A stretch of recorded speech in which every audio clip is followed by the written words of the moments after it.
Amin. Alhamdulillah. Bagian depan ya, selamat datang di ruang diseminasi budaya positif calon guru penggerak program program kelas 10. Setelah acara kita mohon maaf, setelah acara Bapak dan Ibu ya seperti biasa melihat saya berbahasa Sunda, tetapi mohon izin untuk saat ini saya akan menggunakan bahasa Indonesia terkait dengan program yang harus memang menggunakan bahasa Indonesia. Dalam hal ini saya Abu Rizal Muhammad Yusuf selaku calon guru penggerak angkatan 10 dari SMA Negeri Marga Asih, mohon izin kepada bapak-bapak dan rekan-rekan sekalian untuk menyampaikan sebuah materi hasil dari kami beberapa waktu yang lalu mendapatkan materi tentang budaya positif di sekolah. Mungkin perkenalan dulu. Di sebelah kanan ini ada Ibu Nur Khadijah selaku fasilitator saya khusus dalam program pendidikan guru penggerak ini. Kemudian di sebelah kanannya ada Pak Muhammad Rifat, itu merupakan pengajar praktik yang mana karena di program CGP itu ada dua program, yang offline dan online. Kalau yang sebelah kanan menilai saya dalam pembelajaran secara online, Pak, dan sebelah kiri pengajar praktik yaitu menilai saya dalam pembelajaran secara offline, baik itu saya yang lokal karya keluar ataupun bapak pengajar praktik yang sering ke sekolah untuk mengunjungi dan memantau saja dari rekan-rekan yang saya kira. Nah, berkaitan dengan konsep inti budaya positif, Bapak dan Ibu mohon izin, intinya adalah bahwasanya bagaimana dalam membangun budaya positif di sekolah itu seperti gampang diucapkan tetapi sulit sekali untuk diterapkan. Oleh karenanya di sini saya membagi ada 8 hal yang memang ingin disampaikan atau ingin ditujukan kepada rekan-rekan sejawat saya khususnya dalam rangka sharing dan diseminasi apa yang saya dapatkan dalam program guru penggerak ini. Yang pertama, ada perubahan paradigma belajar seperti apa setelah diberikan pembelajaran itu, apakah ada perubahan paradigmanya atau tidak. Kemudian kedua, disiplin positif, dan yang ketiga ada nilai-nilai kebaikan. Yang keempat ada kebutuhan dasar manusia. Kemudian yang kelima motivasi perilaku. Kemudian yang keenam ada posisi kontrol guru. 7 keyakinan kelas, dan yang terakhir segitiga restitusi. Nanti mungkin akan saya jelaskan di slide selanjutnya. Namun Bapak dan Ibu, untuk masuk ke slide selanjutnya mengenai pembelajaran paradigma baru, saya ingin memohon satu orang, dua orang untuk ke depan sebentar, Bapak kalau depan ya, ke depan sebentar Pak. Kemudian Pak Asep sebentar, mau izin Pak. Begini mungkin Pak, saya ingin simulasikan bagaimana seolah-olah Pak Asep itu memiliki satu benda yang sangat berharga sekali di tangan kanan Bapak. Mohon kepalkan.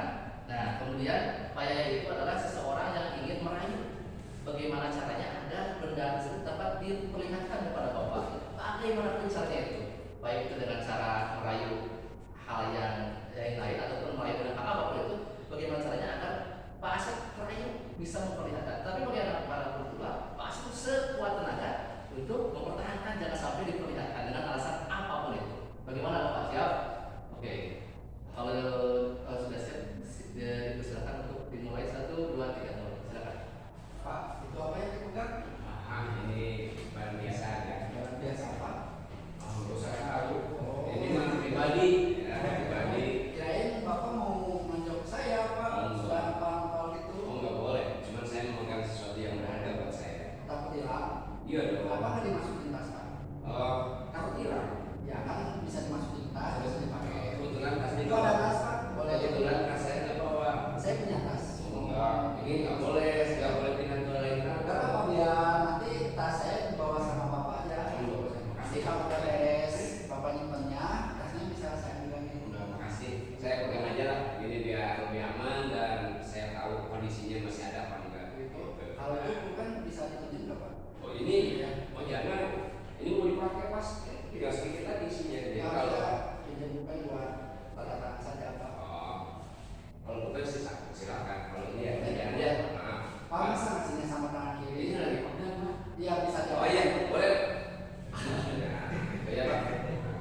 bagaimana cara mempertahankan dan bagaimana cara merayu. Mungkin saya dalam hal ini ingin bertanya kepada rekan semua, kira-kira apa yang bisa diambil hikmah dari simulasi yang barusan? Boleh kita ajukan tangan kira-kira dalam hal tentunya apakah berkaitan dengan pembelajaran ini? Ada yang mempertahankan dengan sekuat tenaga dan ada juga yang merayu dengan sekuat tenaga. Ya, silakan Pak Supa. Dari segi yang memiliki barang mungkin tanggung jawabnya, Ya, tanggung jawab. Dan dari segi yang meminjam mungkin usahanya lebih untuk mendapatkan apa yang diinginkan. Sementara yang memegang adalah tanggung jawab penuh untuk mempertahankan. Itu yang dikatakan saya. Terima kasih. betul ya. Terima kasih Pak Supa atas masukan dan amanat yang disampaikan oleh Pak Sukma tentang simulasi yang barusan. Ada lagi mungkin yang lain, Bapak? Rekan-rekan? Ya, Pak ya. Mungkin yang saya lihat itu di sini terkait komunikasi ya Pak. Ya.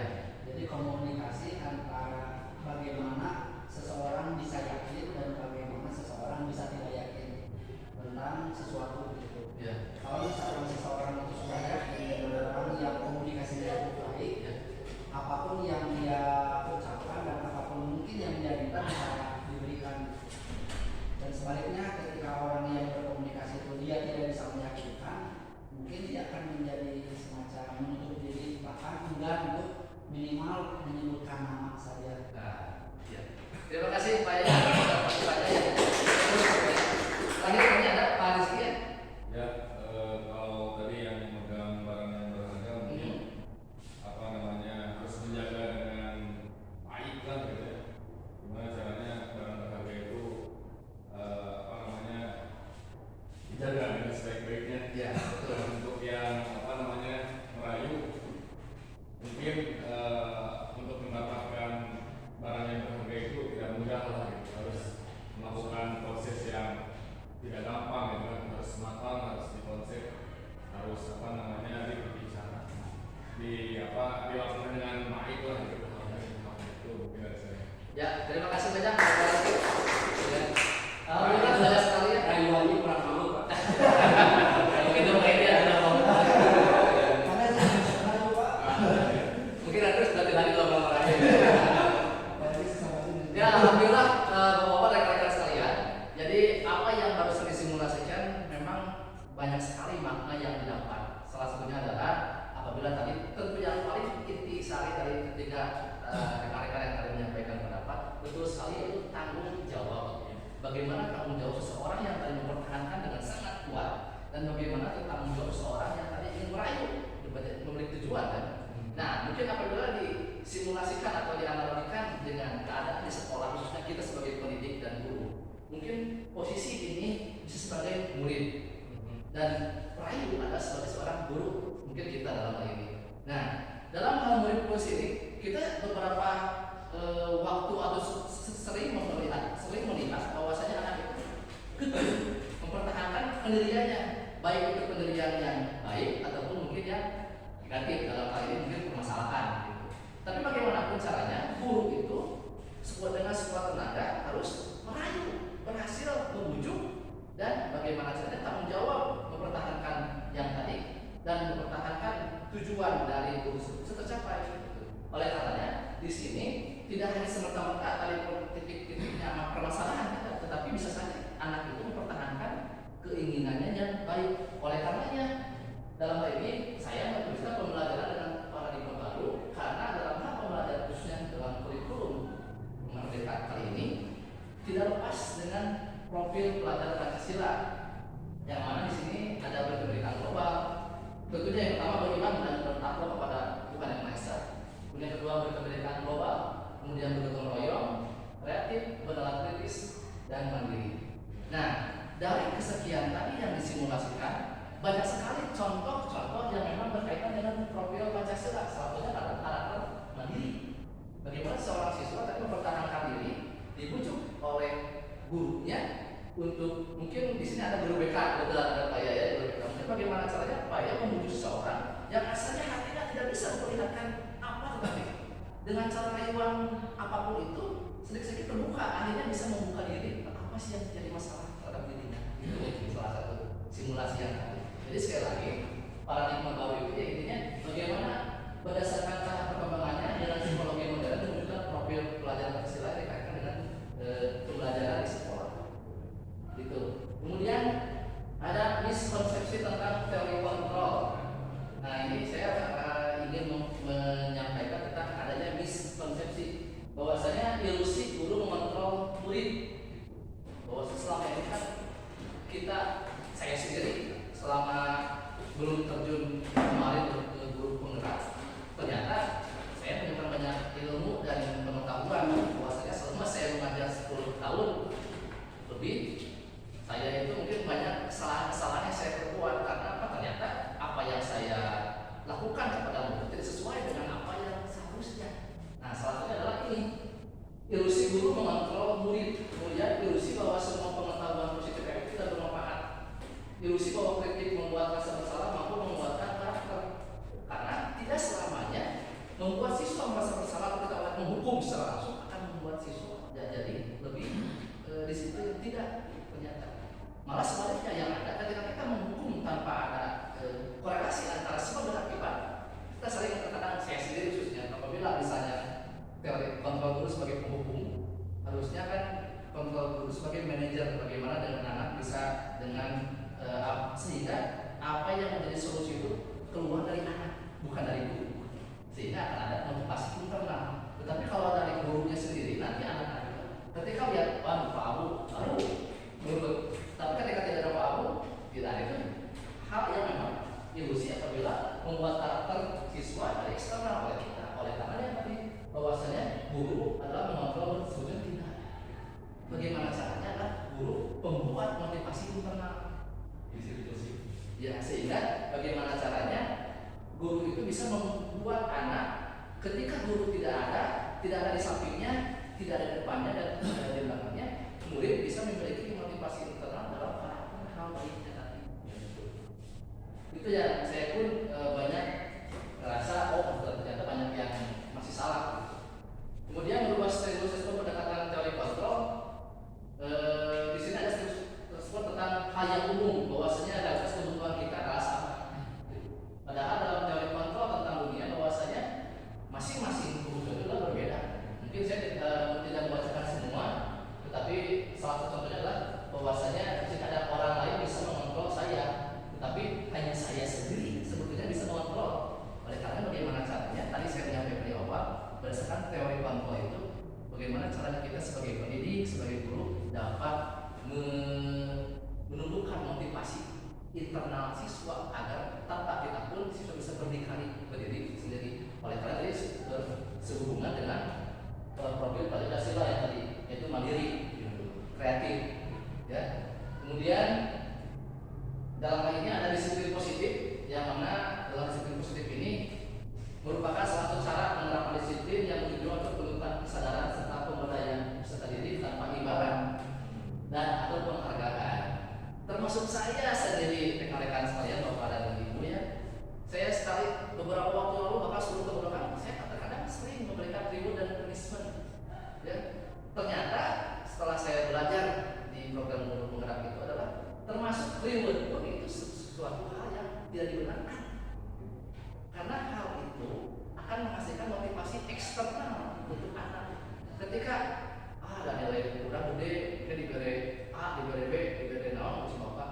Tapi ketika itunya hilang, hadiahnya atau rewardnya, anak termotivasi sehingga itu termotivasi karena eksternal, faktor eksternal yang dari gurunya. Oleh karenanya, bagaimana caranya? Satu lagi tadi intinya adalah menumbuhkan minat atau motivasi internal di siswa itu sendiri dalam hal menegakkan disiplin positif, sehingga mereka berperilaku mengacu pada nilai-nilai kebijakan universal dan memiliki motivasi intrinsik dalam perubahan perilaku ke arah lebih baik. Ya. Nah, sedangkan nilai-nilai kebijakan universal di sini yaitu nilai-nilai yang memang dibutuhkan dalam semua hal, semua manusia. Yang mana dalam ini ada teori kontrol dari William bahwasanya dengan mengaitkan nilai-nilai kebijakan yang ini menggerakkan motivasi dan dalam bentuk dapat mencapai tujuan mulia. Di sini tentu berkaitan juga dengan apa yang ada dalam profil pelajar Pancasila, sehingga nilai-nilai kebajikan merupakan sesuatu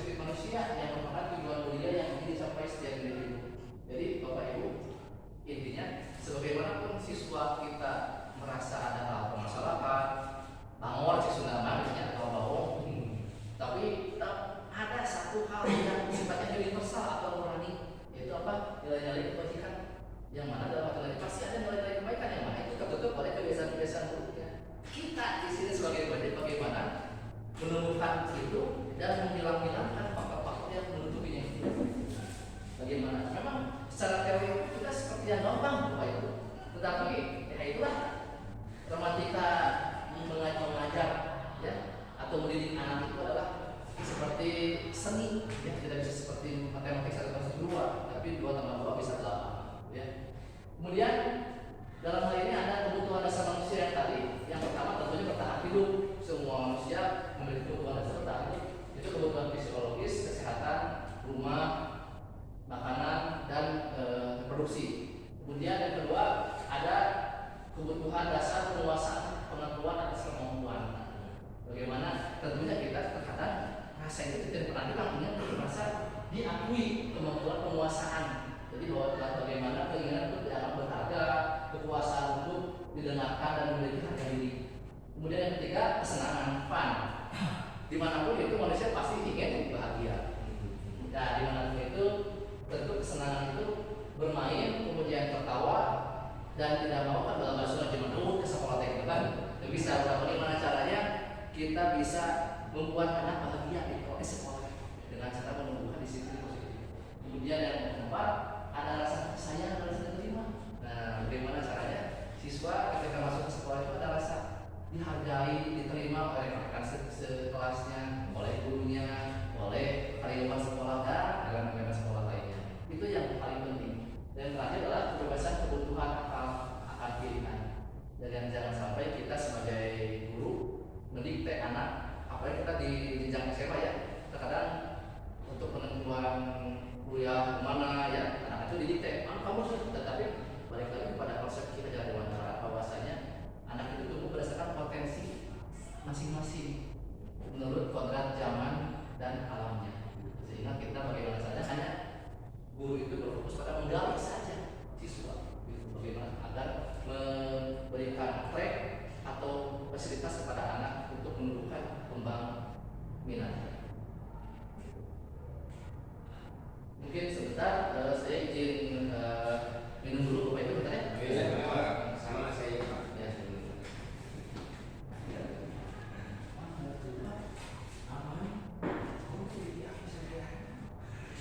Tenang Bapak Ibu, sambil ngeledut gitu.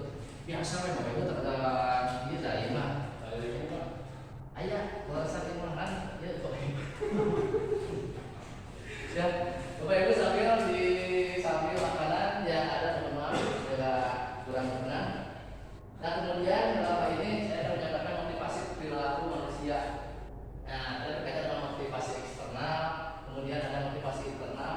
Seperti ini mungkin saya langsung ke contoh kalimat untuk menghindari ketidaknyamanan atau hubungan. Ada contoh seperti ini. Apa yang akan terjadi apabila saya tidak melakukannya? Nah, ini termasuk motivasi eksternal. Karena apa? Dalam hal ini, ketika pertanyaan apa yang akan terjadi apabila saya tidak melakukannya, si anak akan melihat, lalu berapa kali sanksi dia, bakal dihukum. Kira-kira dihukum oleh siapa? Oleh guru kan? Nah, ketika guru menghukum, jadi itu adalah bagian guru, kontrol guru sebagai penghukum bisa lalu kurang tepat, karena hanya akan memunculkan motivasi eksternal pada siswa. Sedangkan yang kedua, untuk mendapatkan imbalan dari orang lain atau institusi dalam ini, apa yang akan saya dapatkan apabila saya melakukannya? Tidak beda jauh, tentu akan menghasilkan motivasi eksternal pada. Sedangkan yang diminta adalah motivasi internal. Contohnya seperti ini, saya akan menjadi orang seperti apa bila saya melakukannya. Jadi kembali, kalau tadi mah ada hubungan dengan orang lain, kalau sekarang apabila saya melakukan A, apa yang akan saya dapat? Apabila saya melakukan B, atau apa yang tidak saya lakukan, atau apa yang akan saya dapat? Nah, sehingga ketika mendapatkan hal itu muncullah motivasi internal pada siswa. Itu yang dalam teori ini disampaikan bagaimana caranya kita sebagai guru dapat menggali motivasi internal siswa. Bapak Ibu jujur saja, saya sendiri ketika mendapatkan materi ini, wah ternyata selama ini saya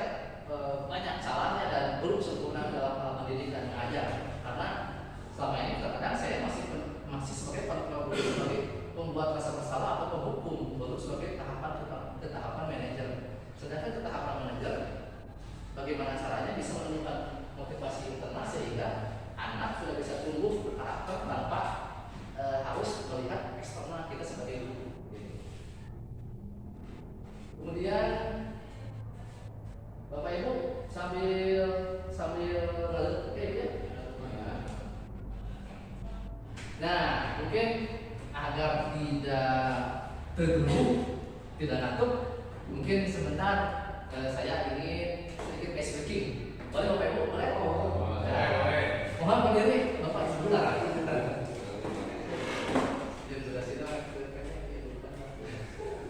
Ya. Mohon cuman ini sepertinya memang seperti anak-anak.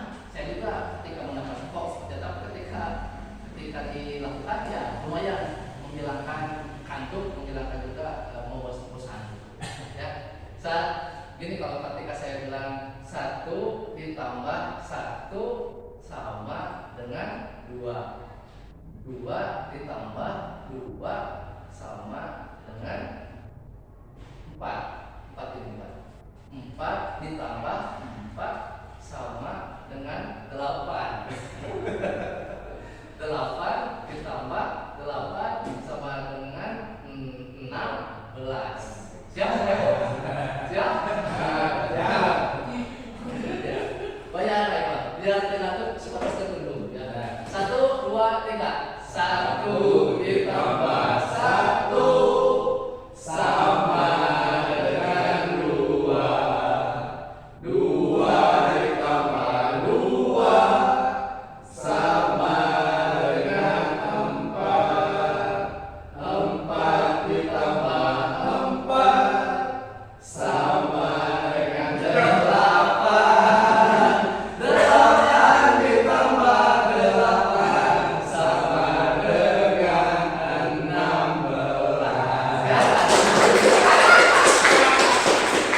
Bapak ternyata bisa juga, masa bisa. Lumayan ya Pak ya. Jadi biar tidak ngantuk, kemudian biar nah itu. Jadi kita kan kadang-kadang termasuk kita memposisikan diri sebagai siswa. Mungkin kita itu seperti saya gini, terus menyampaikan tetapi anak ngantuk. Nah, sekarang bagaimana caranya ketika kita menyampaikan materi di kelas, nah kita selingi dengan ice breaking agar tidak ngantuk atau membosankan. Itu mungkin Bapak ya. Lanjut lagi tentang konsep hubungan dengan identitas gagal, gitu ya. Nah, baik itu dengan tadi saya sampaikan bahwa ternyata pembelajaran atau pendidikan dengan hukuman atau dengan penghargaan ternyata itu hal-hal yang memang tidak efektif. Karena apa? Dengan hukuman akan menyakitkan siswa, kemudian siswa akan tidak nyaman dan akan merasa takut siswa itu. Kemudian hingga akhirnya murid menyembunyikan kesalahan dan terakhir murid akan menjadi rendah diri.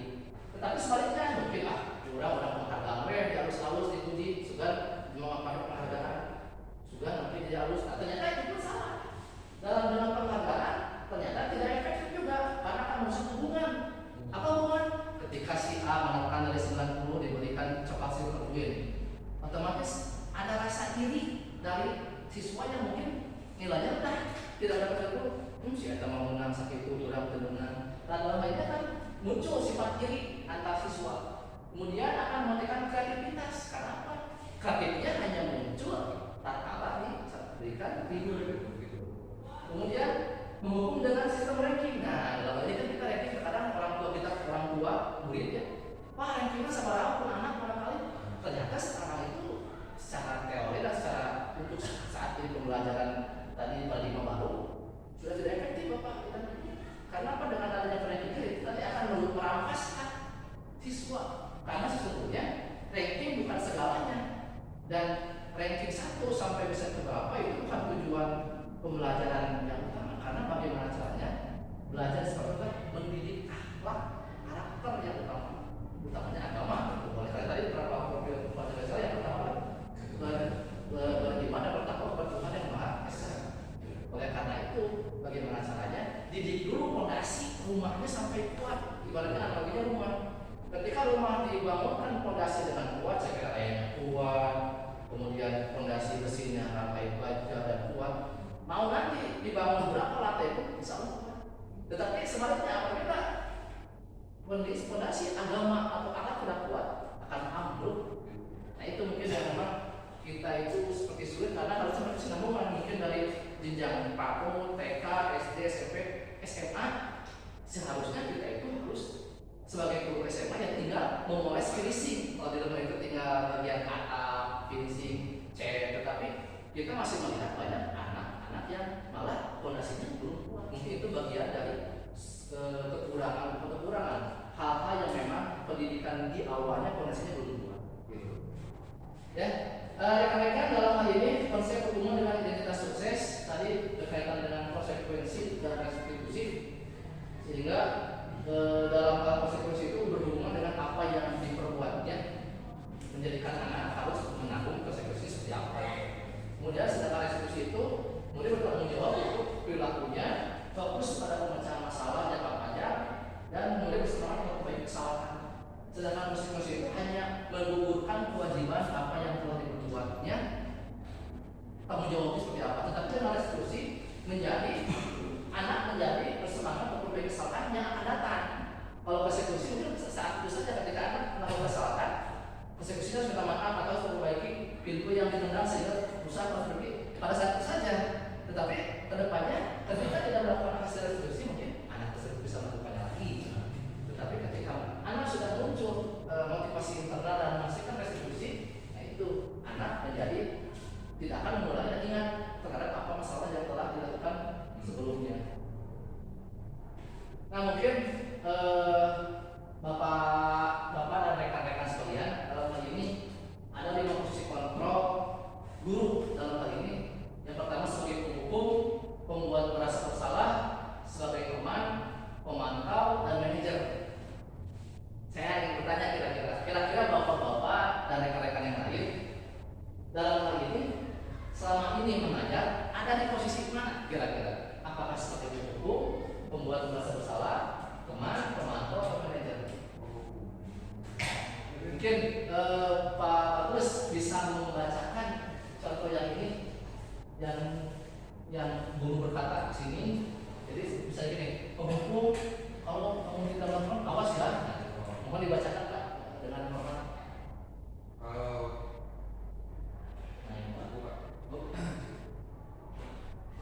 Kalau sebagai penghukum, contoh dari guru berkatanya itu, kalau kamu tidak melakukannya, awas ya, misalkan. Nah, kita sering mungkin melihat rekan-rekan kita yang lain atau bukan kita sendiri, saya sendiri melakukan seperti itu kepada anak. Itu sebuah ancaman ya. Nah, itu mungkin contoh ada sebagai guru sebagai penghukum. Kemudian Pak lanjut, coba. Kalau sebagai pembuat merasa bersalah itu, kamu seharusnya sudah tahu ibu lelah, bapak capek mengatakannya, ibu stres. Artinya di situ ada sesuatu yang menyampaikan bahwasannya guru itu dengan pelakuan si anak menjadi stres, menjadi lelah, menjadi sakit ataupun contoh seperti ini. Mana emang gara-gara mana? Kayak kasih anak lain kayak bapak diteduh ke kelas sekolah. Nah, menyudutkan. Itu kan membuat anak merasa bersalah. Gitu. Dalam hal ini contoh seperti ini. Ya, terima kasih. Mungkin ada lagi bisa mau membacakan Pak Rizky? Boleh? Ya, yang ini Pak, yang teman. Ini Pak. Teman guru berkata, ayolah lakukan demi ibu. Masa kamu tidak mau? Ingat, tidak ibu pernah bantu. Ya. Nah ini sesuatu yang memang kita pun sering boleh sok aku udah mau memang kayak wali kelasnya diuji kepala sekolah. Nah kan ada kadang kita pun melakukan itu kepada tuh bersih kelas teh. Jadi mereka katilangan saya kelasnya dikatilkan. Jadi ingin dilihat oleh orang lain malah itu. Ini sebagai jadi posisi guru sebagai teman kepada anak, ingin posisikan anak kita sebagai teman. Tetapi tadi kita bahas hasilnya. Pemantau Pak, kenapa Pak? Pemantau, guru berkata, apa peraturannya? Nah, pemantau itu ya dengan kata pemantau artinya guru sebagai pemantau. Ada aturan sekolah apa kamu tadi kerjakan tidak? Jadi seolah kayak CCTV lah, masalah CCTV berjalan. Nah, ini pun belum efektif. Nah, tetapi dari kelima posisi pemantau ini yang paling efektif yang diharuskan adalah sebagai manajer Pak. Ini, nah ini, silakan Pak ya. Manajer guru berkata, apa yang kita ini, apa yang bisa kau kerjakan untuk memperbaiki masalah ini? Nah, kira-kira ketika guru menanyakan apa yang kita yakini, kemudian apa yang bisa kamu kerjakan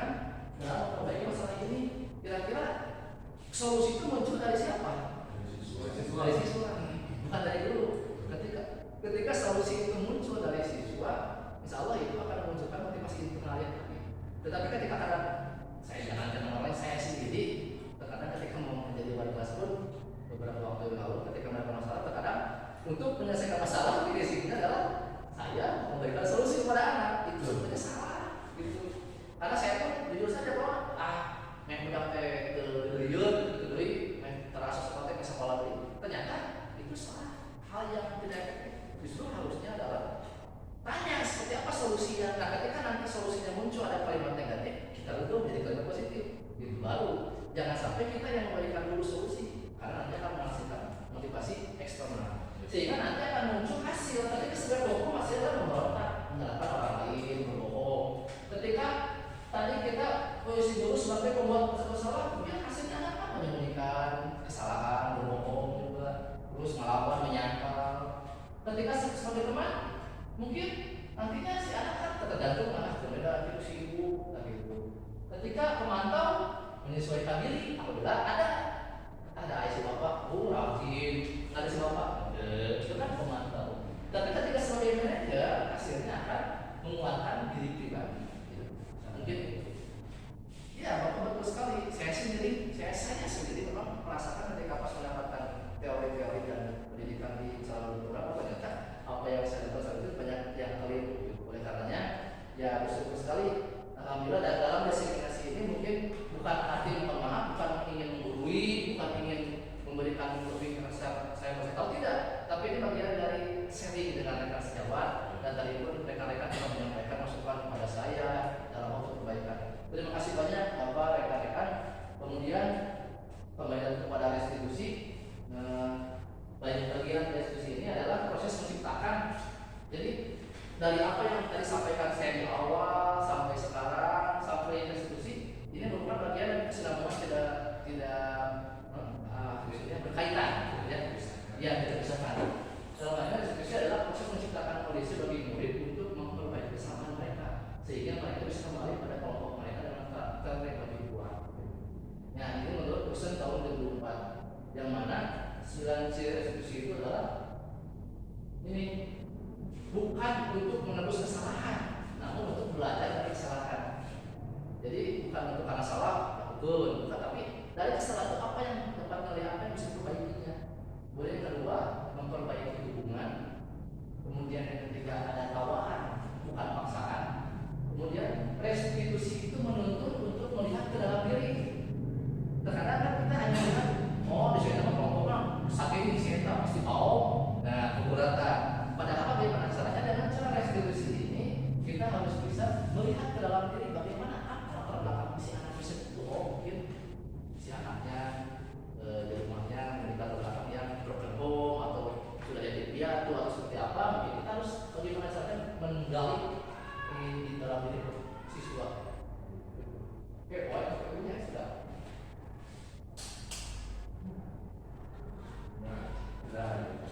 Ya, kemudian yang selanjutnya mengenai restitusi diri, mencari kebutuhan dasar dan mendasari tindakan, sehingga kita pun harus mencari apa yang mendasari tindakan anak saat itu, dicari seperti apa. Kemudian restitusi diri adalah cara yang paling baik untuk memperbaiki diri, dan restitusi fokus pada karakter bukan tindakan. Sekali lagi, kalau tindakan tadi lebih pada hukuman ya, tetapi kalau restitusi itu lebih pada karakter, menguatkan karakter anak. Dan ini yang paling penting, restitusi itu adalah fokus pada solusi yang digali atau dikeluarkan oleh si pelaku. Dalam hal ini adalah anak yang berkesalahan. Ketika si anak pinginnya seperti itu, kita bisa memfasilitasinya dan meluruskannya apabila masih keliru. Sedangkan terakhir adalah restitusi itu mengembalikan murid yang berbuat salah pada jalan yang benar, kepada hal yang sudah benar. Itu mungkin. Atau sebelumnya barangkali dari bapak-bapak dari rekan-rekan ada yang ditanyakan kedua, mungkin ada masukan sharing juga tentang restitusi sebelum lanjut ke segitiga restitusi. Dan saya nanti sedikit akan menyampaikan sedikit video tentang aplikasi segitiga restitusi. Barangkali ada? Ya. Oh iya, saya tadi tertarik dengan yang tampil itu Pak di atas antara tulis sebagai hukum ini ya. kemudian dirasa bersalah sama pemantau dan manajer. Yang sering dirasakan oleh saya beberapa guru ya, terutama di setiap perilaku itu Pak kan suka ada piket tuh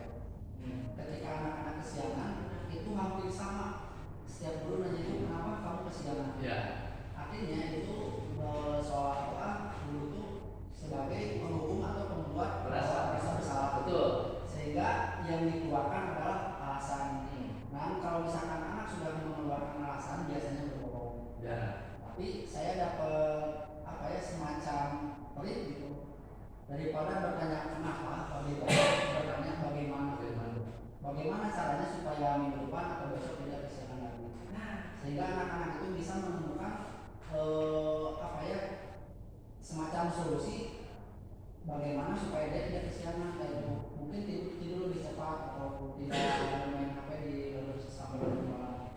Ini Pak benar yang saya tertarik terhadap Seperti ini ya, manajer ya.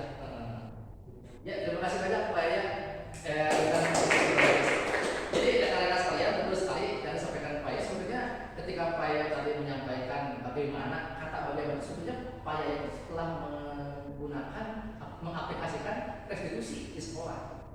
Akan tetapi mungkin seperti saya awalnya, terkadang ketika kita menggunakan mendidik anak seperti itu, pas ketika saya mengetahui ternyata ada teorinya, oh ya itu teori itu. Itu terkadang kita di sekolah itu lebih kepada praktek duluan, teori belakangan. Nah, tapi ketika mendapatkan, oh ternyata benar, alhamdulillah yang saya sampaikan itu adalah benar. Tapi ada pula yang saya pikir adalah keliru atau salah. Tapi benar antara bagaimana dan kenapa lebih baik bagaimana? Karena bagaimana itu kan menunjukkan solusi. Tapi kalau kenapa lebih kepada hanya alasan itu. Kenapa? Kamu ada Pak, saya sering dengar. Benar, kesiangan telat Pak. Ini jawaban antara kesiangan. Kenapa kesiangan telat? Ini kan kan kesiangan telat. Antara guru dan siswa yang memang tidak nyambung. Ketika yang kenapa kesiangan, kebanyakan siswa jawab, iya kan kesiangan telat. Nah, mungkin itu karena tadi hanya fokusnya pada penghukum atau pembuat masalah. Tapi ketika kita bagaimana caranya bisa memposisikan sebagai manajer, hal itu insya Allah dapat membuat budaya positif dapat tumbuh di sekolah kita. Ya, berkaitan dengan segitiga restitusi. Nah ini Bapak Ibu, mengapa disebut segitiga restitusi? Karena dalam hal ini dalam memposisikan siswa yang membuat kesalahan, ternyata ada satu solusi yang memang saya pun jujur saja ketika mendapatkan pendidikan atau pembelajaran dari CGP ini, barulah saya ternyata ada seperti ini. Padahal sebelumnya saya tidak mengetahui bahwasanya ada yang seperti itu, gitu. Nah, ternyata segitiga restitusi itu adalah bagaimana caranya membuat tadi dari rangkaian pertama saya yang tadi dijelaskan sampai akhir itu, di akhirnya akan menanyakan keyakinan. Yang pertama itu menstabilkan identitas, yang kedua adalah validasi tindakan yang salah, yang ketiga menanyakan keyakinan. Gitu. Sehingga guru yang berperan sebagai manajer menggunakan segitiga restitusi dalam menyelesaikan masalah melalui 3 tahapan. Tujuannya itu menghasilkan murid yang mandiri dan bertanggung jawab. Gitu.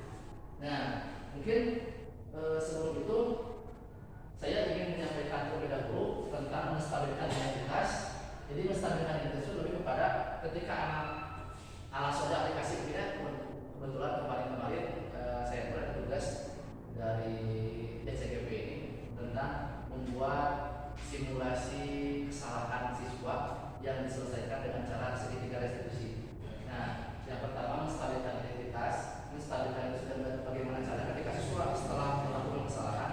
Contoh, siswa itu kemarin kasusnya anak seseorang siswa di kelasnya seolah-olah sudah menyuntrungkan rekan-rekan ya, menyuntrungkan atau mendorong sampai jatuh, kemudian akhirnya saling mau berantem tapi tidak sampai pukul itu, hanya sampai menjatuhkan saja. Dan si pelakunya atau si anak yang mendorongnya kemudian dipanggil oleh wali kelasnya. Nah, wali kelasnya melakukan segitiga restitusi pertama stabilkan identitas, tidak langsung menghukum tetapi menanyakan dulu identitasnya dengan cara-cara kalimat seperti ini. Nah, apa benar tadi melakukan kesalahan? Nah, ketika menanyakan itu apakah si anak itu menjawab jujur atau tidak?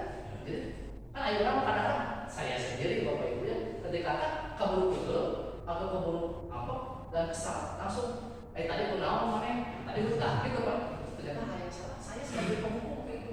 Tetapi sebagai caranya ternyata jangan dulu tanyakan dulu identitasnya, bukan identitas nama, bukan ya, maksudnya identitas sebagai apa yang apa benar kamu tadi melakukan hal itu.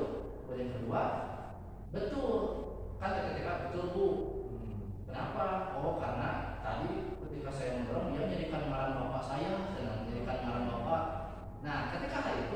guru itu sebagai materi, sebagai manajer dalam menstabilkan aktivitas harus menyampaikan gini. Oh, itu hal yang wajar. bukan hal wajar mendorong bukan ya, tapi hal wajar untuk mempertahankan harga diri orang tua. Jadi anak itu tidak merasa langsung down dulu. Nah, ketika itu langsung tadi kan intinya ya dia mau kesalahan. Kemudian kedua wajar dia karena saya kesal. Baru anak kan pasti bercerita. Nah setelah itu yang kedua validasi tindakan yang salah. Maksudnya tindakan validasi tindakan yang salah adalah bagaimana ketika anak ditanyakan oleh gurunya. Nah sekarang apa yang menyebabkan kamu sampai mendorong itu diceritakan kronologinya mungkin. Nah ketika hal itu barulah tadi menyampaikan hal-hal yang wajar. Maaf tadi saya keliru ya. Yang awal itu tadi yang awal menstabilkan identitas itu adalah ketika tadi bertanya apakah benar jujur tidaknya. Kemudian yang kedua apa yang bukan. Ketiga itu baru lebih bertanya kepada apa yang melatar belakangi. Nah itu belakangi kalau tadi saya katakan menjadi karena bapak atau apa.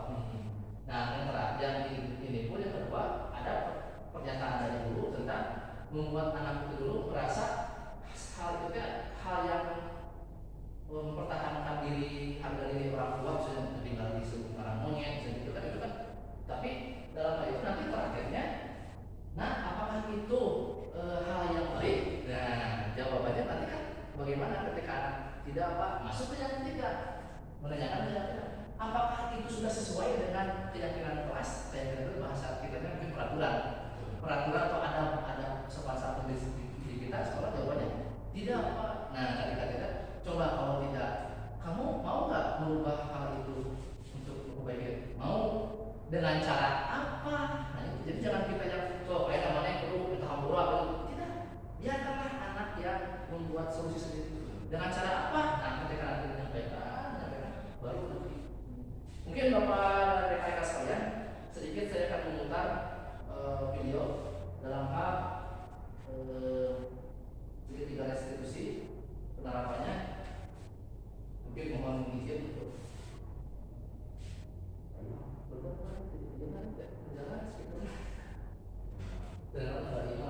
durasi namanya.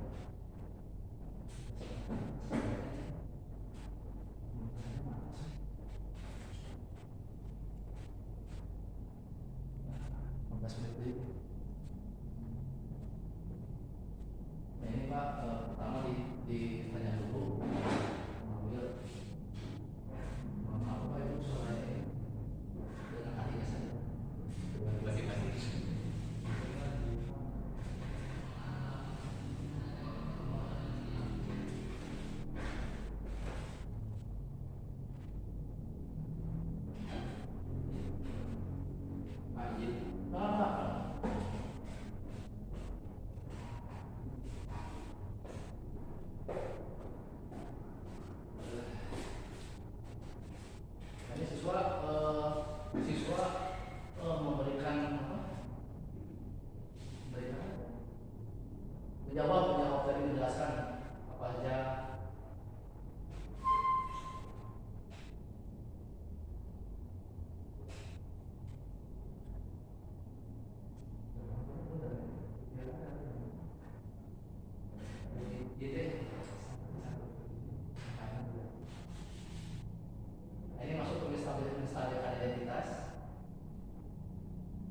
kasus 1 dikatakan ini ada contoh kasus 2. Kasus 2 itu seorang siswa yang bernama Udin dari Aceh kan, sekarang dari Udin. Ia terlambat ke sekolah dikarenakan terlambat bangun subuh. Kemudian sehingga ia datang ke sekolah menjadi kesiangan. Tetapi nekatnya Aceh karena tapi bagus dia tetap ingin masuk kelas dengan teman. Aceh karena ingin cepat masuk ke kelas, akhirnya Aceh dengan beraninya loncat menteng pada sekolah dan mengakibatkan Aceh tanpa melewati piket dan lapor ke bidang guru. Nah itu jadi loncat masuk ke kelas, ketahuan, kemudian dipanggil oleh wali kelasnya. Kira-kira seperti apa kira-kira diskusinya ya ini seperti Aceh.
Nah, disampaikan dalam maksud perhitungan yang salah.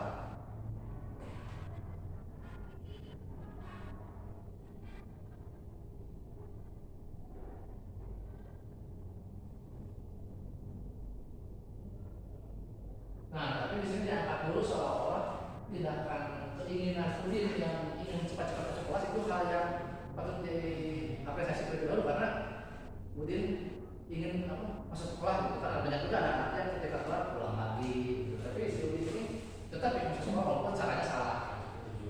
Ya, tujuannya bagus, caranya salah.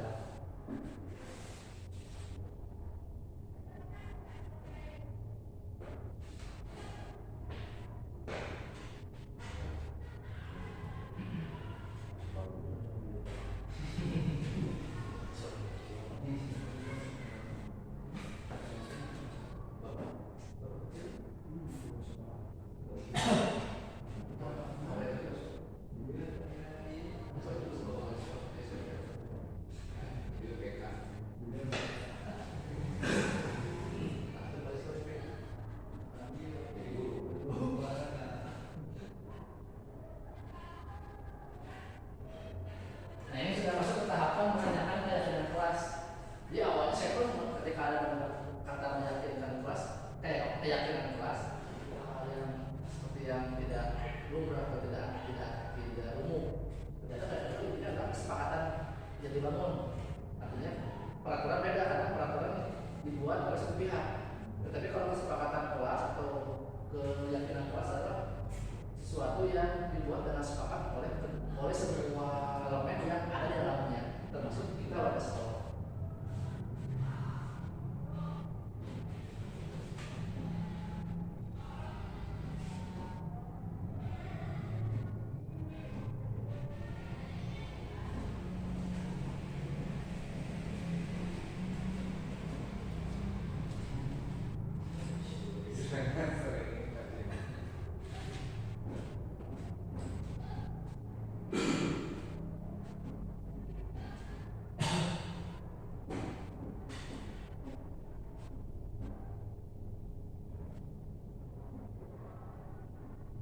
Jadi rekan-rekan ini pun memang bagian dari tugas yang saya lakukan yang harus dibuat untuk simulasi teori-teori yang didapatkan kemudian bagaimana diaplikasikan di lapangan.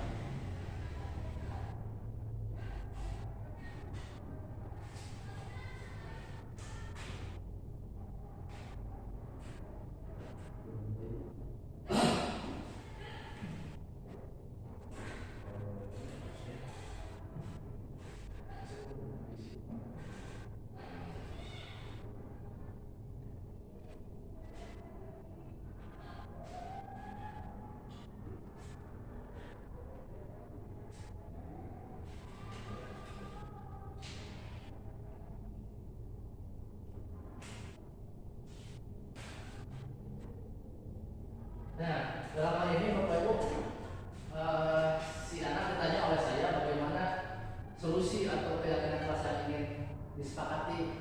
Dan solusinya ia menyampaikan bahwasanya Pak, di wallpaper HP saya nanti akan dituliskan alarm, pasang alarm, kemudian tuliskan orang tua saya. Ketika orang tua saya, foto orang tua saya, dan harus mempertahankan ada dari orang tua, itu pertama. Dan yang kedua, meminta kepada orang tua saya setiap jam 4 ingin dibangunkan, dan membuat alarm yang terus-terusan menit diulang. Ya, sehingga si anak ini ketika saya tanya akhirnya menyampaikan solusi yang berdasarkan dia sendiri, karena yang mengetahui keadaan dirinya adalah dia sendiri. Nah, itu mungkin bagian dari penyelesaian permasalahan dengan segitiga restitusi yang tadi. Yang pertama merupakan menstabilkan identitas, kemudian yang kedua koreksi tindakan yang salah, yang ketiga adalah menanyakan keyakinan kelas.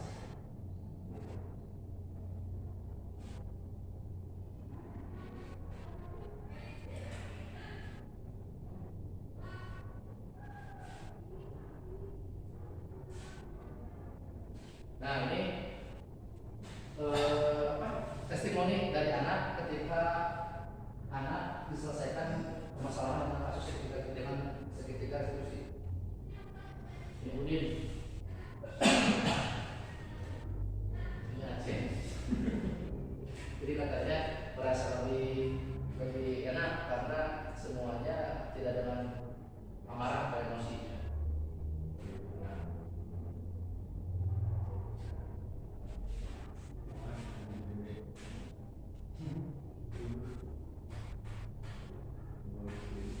Nah, rekan-rekan, alhamdulillah kita sampai di pengunjung kegiatan ini dalam hal penyampaian budaya positif di sekolah, atau diseminasi penyampaian program guru penggerak angkatan 10 yang selanjutnya adalah harus menyampaikan teori atau pembelajaran materi yang saya dapat terhadap rekan-rekan guru sekolah.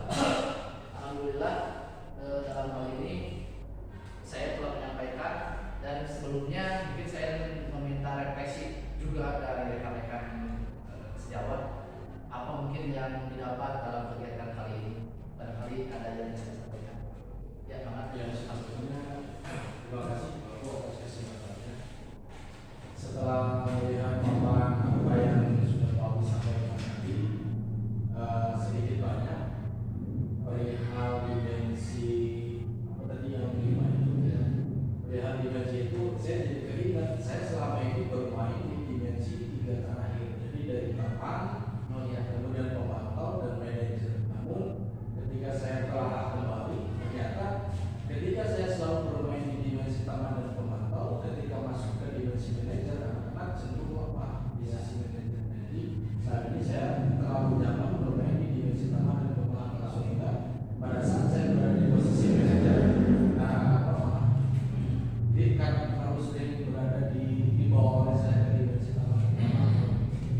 Dan mudah-mudahan ya alhamdulillah bersyukur dengan paparan yang Pak Ali jelaskan tadi, saya ini sadar mungkin sisi manajer saya lemah ini karena saya terlalu lama bermain di taman dan pemantau. Ya dari sekarang saya akan berubah, jadi akan memperbaiki lagi cara pola ajar saya terhadap anak-anak saya. Terima kasih Pak. Ya, alhamdulillah. Terima kasih Pak Sumar telah menyampaikan apa yang dirasakan setelah mendapatkan diseminasi kali ini. Dan mungkin itu pun betul sekali apa yang Pak Sumar rasakan. Yang saya rasakan seperti itu ketika pertama kali mendapatkan seperti materi seperti itu yang saya lakukan. Ada hal yang keliru dan harus diperbaiki ke depannya. Ya, terima kasih. Mungkin ada lagi dari rekan-rekan lain, Bapak? Cukup? Pak Rizky? Mana Pak? Terima kasih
pasti berangkat dari hal kekurangan atau kesalahan. Tak ada sempurna apabila berawal dari kesalahan. Tentunya ketika kita pun merasa kurang, itu merupakan bagian dari proses kita untuk menuju ke arah yang lebih baik.